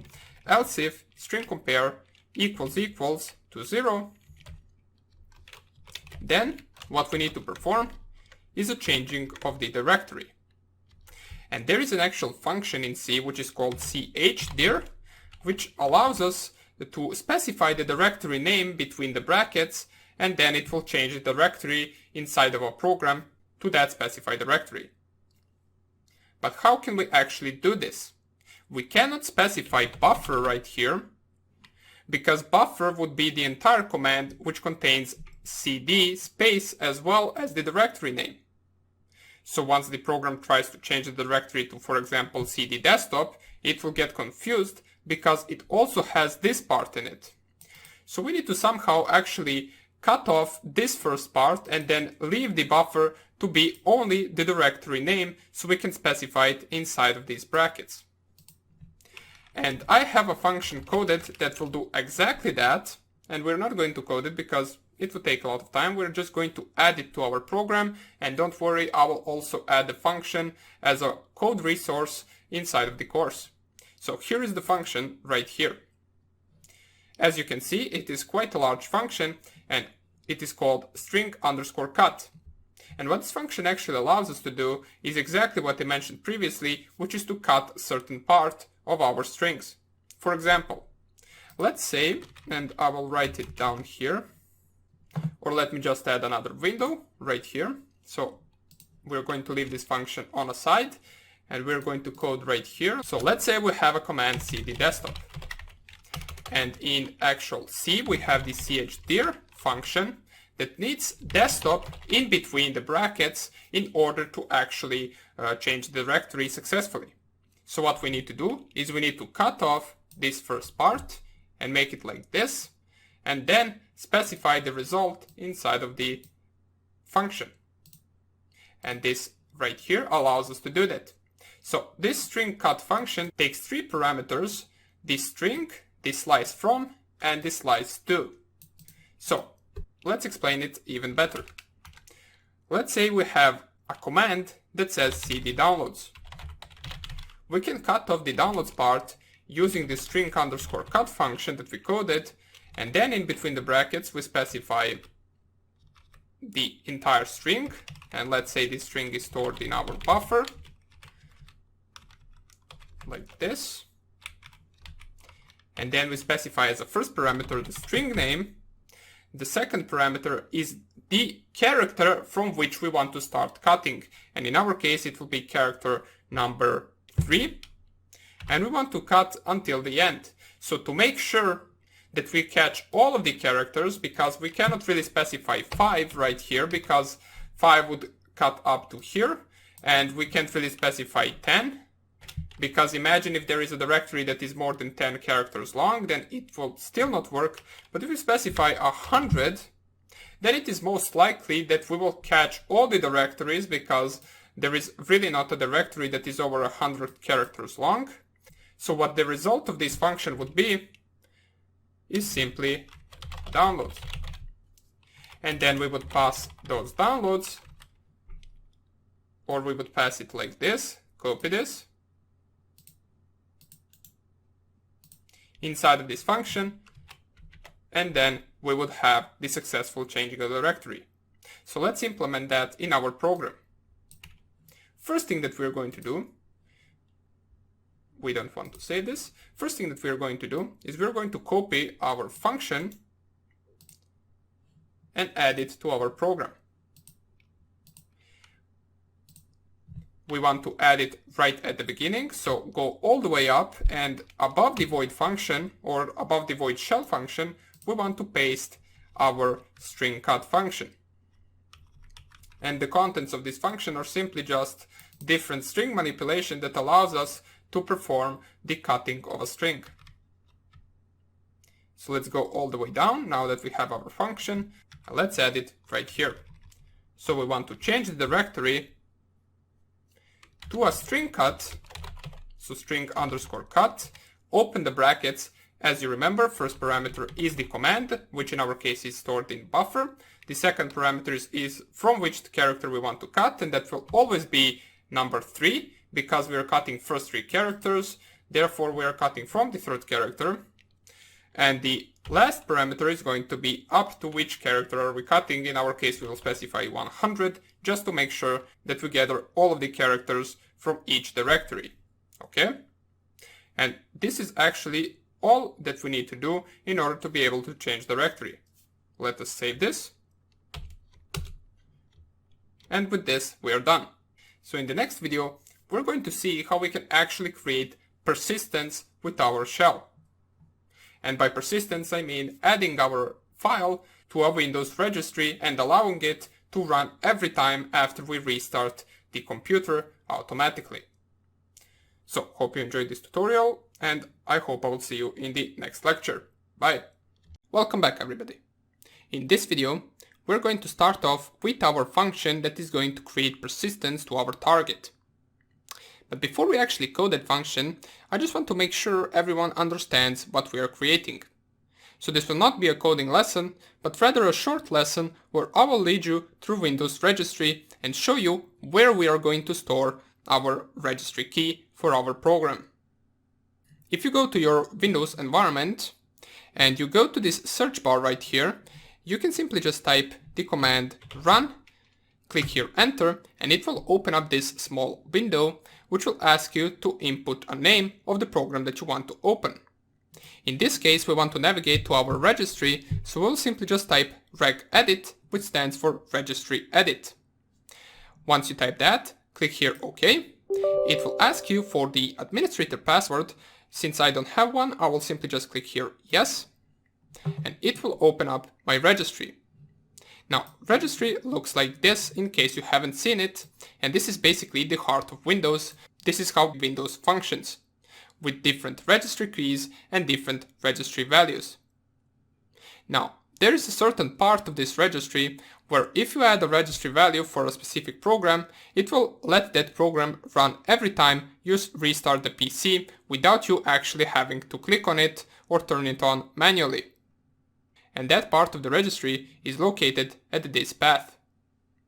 So this exact path is exactly where we're going to store our program registry key in order to run it every time automatically at reboot. So I'm already in that location, and you will see once we actually test our program for the second time at the end of this course, you will see we will successfully create a new value right here which will belong to our program.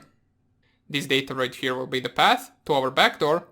This will be the same type of reg_cz, and here we will have our value named whatever we want. So basically what I want you to get out of this video is that we are creating a registry key that is going to be stored at this location in order to actually enable us to run our program automatically at reboot.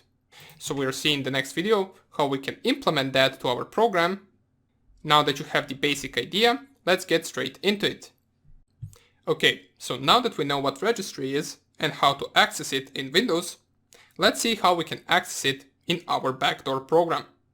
So let's nano our our backdoor, and go to our shell function, where first of all we need to add option for persistence before actually coding the function where we will do the persistence. The same way we did right here with the cd, we first of all created this option right here and then added a function which will perform that exact option. So let's go with the same idea, and down below the cd command, we're going to add another else if statement, and this time we're comparing the buffer. So string compare, we already know what this function does. We're comparing the buffer with the command which will be persist. So you don't really have to use this command if you don't want. You can specify some other command, but I will simply use persist because it gives us an idea of what we are doing.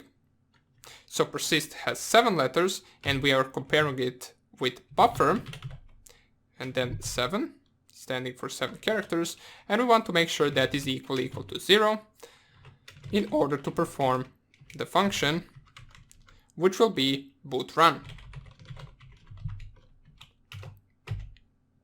Okay, so right now let's go up and let's code the boot run function. So what I'm going to do is I'm going to code it all the way up, right above the string cut function which we added in the previous video. Here we're going to add an integer of the boot run. Okay, now this function will not take any type of input, and we'll make this an integer because it will return an integer out of it, which means it will either return, for example, 0 if everything works correctly, or it will return -1 if we run into some error. So let's see how we can do this. What we need to do is I'm going to open up our registry the same way we did in the previous video.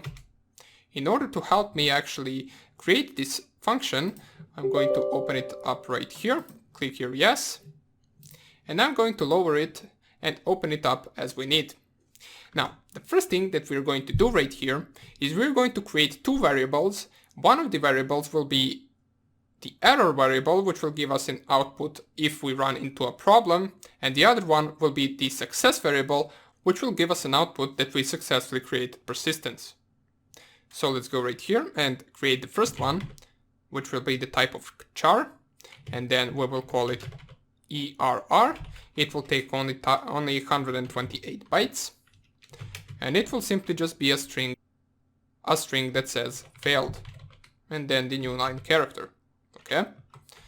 The next will be the success variable, which will also be 128 bytes.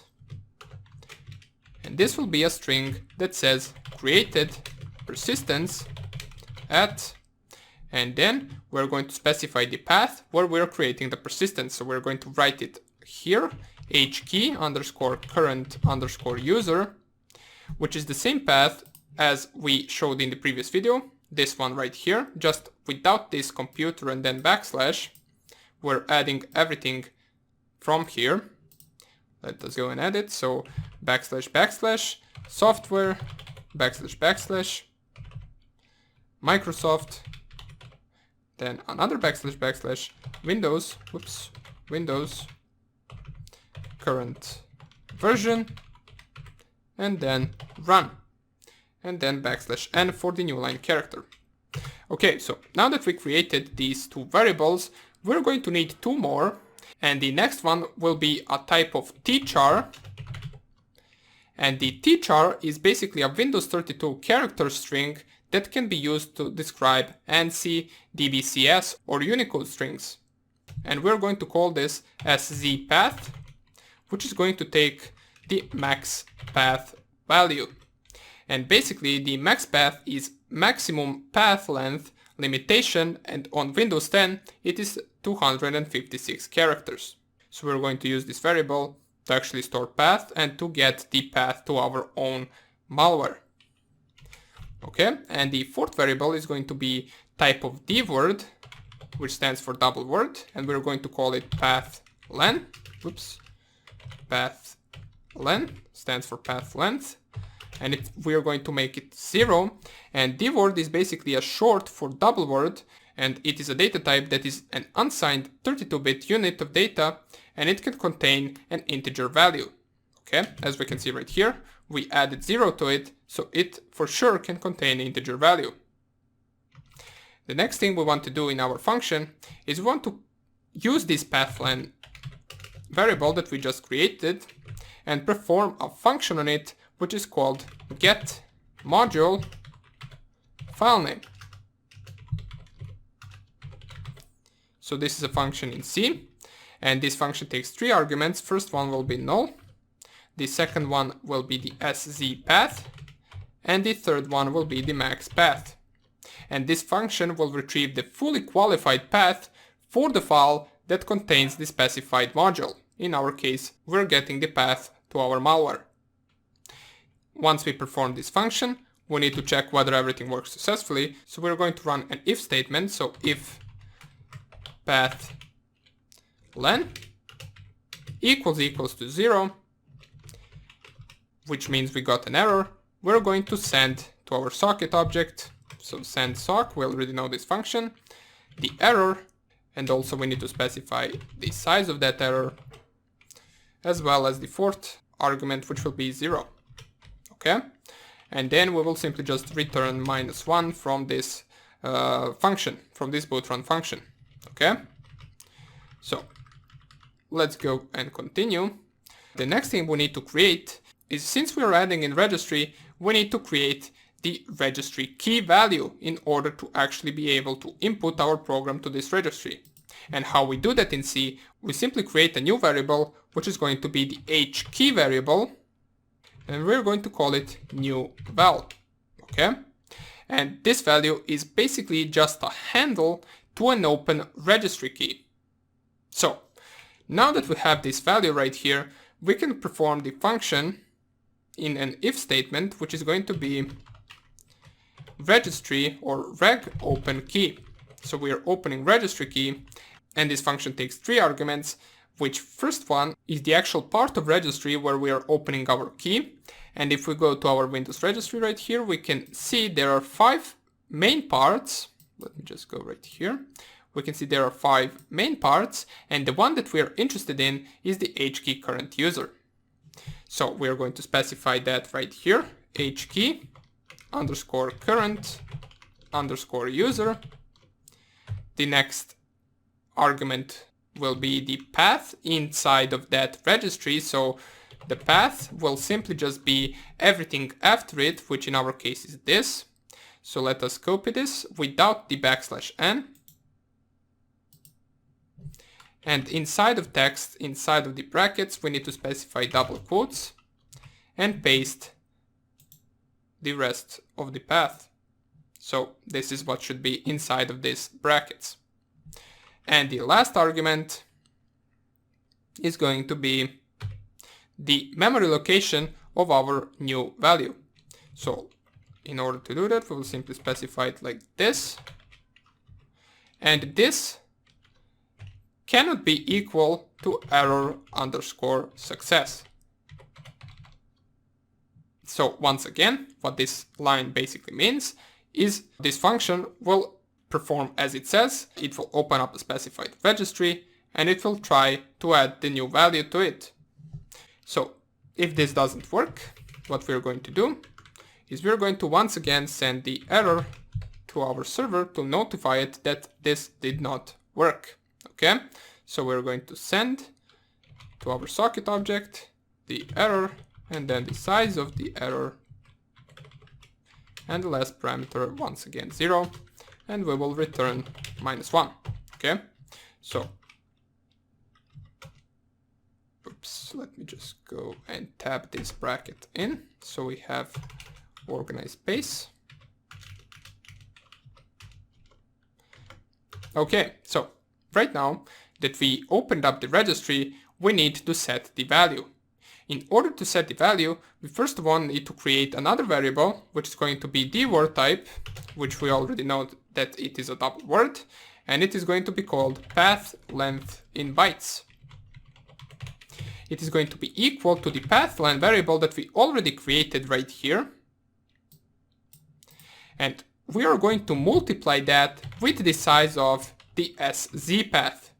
And how we are going to write that is inside the brackets, you type this star sign and then the SZ path.